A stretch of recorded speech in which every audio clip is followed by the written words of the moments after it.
డిసిప్లైన్గా ఎలా ఉండాలి. సో ఈ వీడియోలో చూద్దామన్నమాట. ముందుగా first one, wake up to early morning.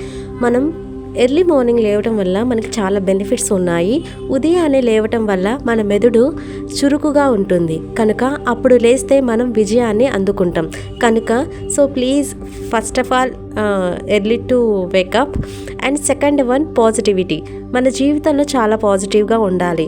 మన జీవన శైలిలో సానుకూలత అంటే పాజిటివిటీని అలవాటుగా చేసుకోవటం వల్ల మంచి లాభాలు ఉన్నాయి. ప్రతి పరిస్థితిని పాజిటివ్గా చూస్తే జీవితం అంతా కష్టంగా ఉండదు కనుక పాజిటివ్ని అలవాటు చేసుకోండి. ఏం మాట్లాడినా ఇతరులు మీతో పాజిటివ్గా ఉండండి, అది మీకు చాలా మంచిదే. And third one, health. మీ ఆరోగ్యం పట్ల మీకు ఒక అవగాహన ఉండాలి, అంటే ఒక శ్రద్ధ ఉండాలి. బయట ఆహారం తినకుండా ఉండండి. Avoid junk foods first. మనం జంక్ ఫుడ్స్ని అవాయిడ్ చేయడం వల్ల మన బాడీలో జరిగే మార్పులు మీరే గమనిస్తారు.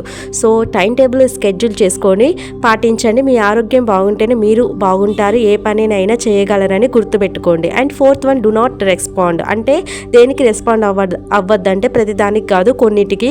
లైఫ్లో ఏం జరిగినా భయపడకండి, ఎందుకంటే ఏది జరగాలో అదే జరుగుతుంది. మనం అనుకున్నట్టు ఏది జరగదు.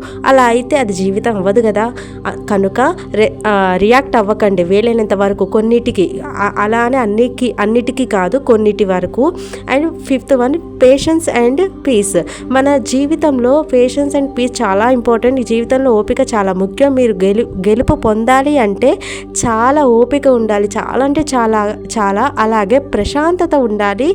అదే మన మైండ్ అనేది ఫ్రీగా ఉంటేనే, పీస్ఫుల్గా ఉంటేనే మన లైఫ్లో శాంతి లేకపోతే జీవితం కష్టంగా మారుతుంది కూడా. అందుకని వీలైనంత వరకు ప్రశాంతంగా ఓపికగా ఉండండి. ఈ వీడియో కనుక మీకు నచ్చిందని అనుకుంటున్నాను. If you like this video you can subscribe my channel. For more videos please do subscribe my channel. Thanks for watching.